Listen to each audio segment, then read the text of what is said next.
down.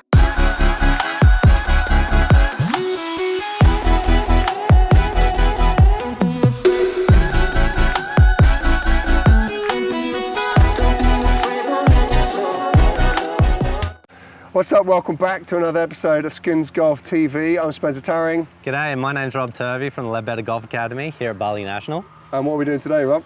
Today we're going to be working on the do's and don'ts of how to crush a driver. So, you ready to go, Spencer? I'm ready to go. All right, I've got my muscles ready, let's go. I already got muscles, mate. Let's do it. Okay, so here we are at hole number 16, Bali National. Yep. I love to bomb my driver here. Gotcha, me too, I like this hole. But you know me, I normally miss at least 50% of what I'm doing. You know, the bushes up there are a terrible place Yeah, I for me. agree. My favourite spot. So tell me, what are the do's and don'ts for me to be able to hit that driver as long as I want, but keeping it straight? Okay, so I'll go through like a couple of the things that I see a lot of amateurs doing, especially when I'm on the tee box teaching. I definitely see, some common things coming, from week to week. Basically, the first thing that I would say that I see a lot of people doing the most is when they set to a driver. Most people know that the ball's got to be in the front of the stance, but when they set that ball to the front of the stance, they always start to turn their body and face to the target, to the ball. And when they turn that body and it faces to the golf ball, they've now changed their shoulder angle. Yep. And because their shoulder plane is on this side, they're probably going to cut across that shot. Okay. So the don't for this one is don't face towards the ball for this. Yep. Okay, when you set up, you want to make sure that your shoulders are actually perpendicular to the target line when you set up. You could probably, if you're looking for a draw, even go a little bit close, but definitely perpendicular is baseline. Okay. So that's the first do and don't. Don't face the ball. Correct. Do Okay. keep your shoulders perpendicular to Right on. where your target is. Now, the second thing I would probably see is when we're setting up, I definitely see a lot of people teeing that ball down too much. Okay. Now, the do for this one is that we want to be able to hit that golf ball later in the arc when we're on the way up. Now, we can't do that if we tee the ball down too low. Okay. Now, the second don't is don't tee the ball too low, because it just makes it impossible for us to be able to hit it on the way up. Now, the reason why a lot of people actually do tee the ball down is because, just like that first one that we talked about, when they face that golf ball, if that ball is too high up in the air, then they're just going to come down on it and sky it. So they feel safer if they push that ball lower into the ground. By teeing it up, it enables them to get that shoulder back to square and hit it later in the arc. The second do for this one, hitting it later in the arc. Okay, so just to give an idea of how high the ball should be teed, I've always gone off the basis that the ball should be half above the crown of the golf club. Right on.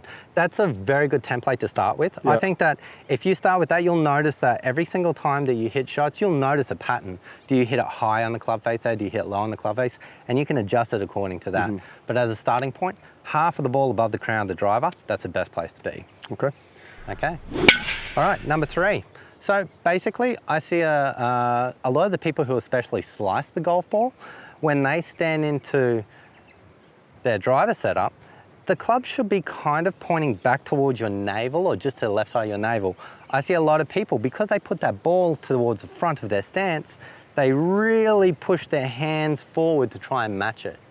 Now, this causes a whole bunch of stuff. Even by pushing those hands forward, you can see I've already opened up the club face. Yep. So there's so much manipulation going around the moment that they push their hands forward. So I would say the next don't is making sure that those hands are not pushed forward. And then the do for this one is have that club pointing back towards your navel, or just slightly on the left side of that. Yeah. And on impact.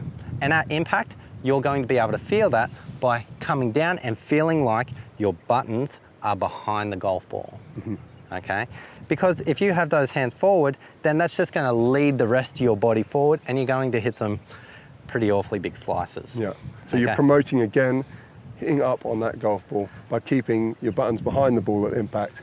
Absolutely. And this is the best way to optimize your drive, and this is where it's going to lower your spin rate, and that's when you get you to hit your bombs. Okay, so should we hit a couple of bombs? All right, you ready? Okay, let's Don't put go. it in the bushes like last time. Okay, thank you.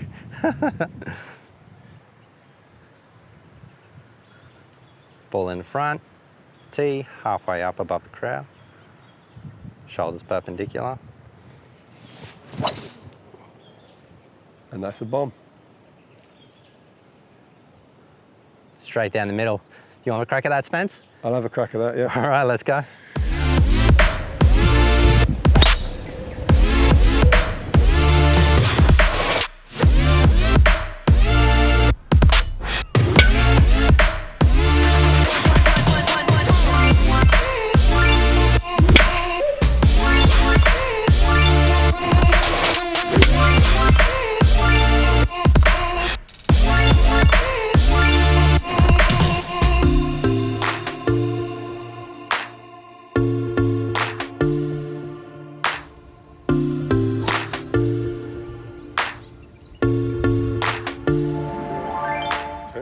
Thanks again for watching another episode of skinsgolf.tv. If you enjoyed the content, please remember to like and share it and subscribe to our channel. You can also leave comments down below, tell us what you think about the videos, and if you've got anything specific that you want us to cover in the lesson, maybe we can help you in your golf.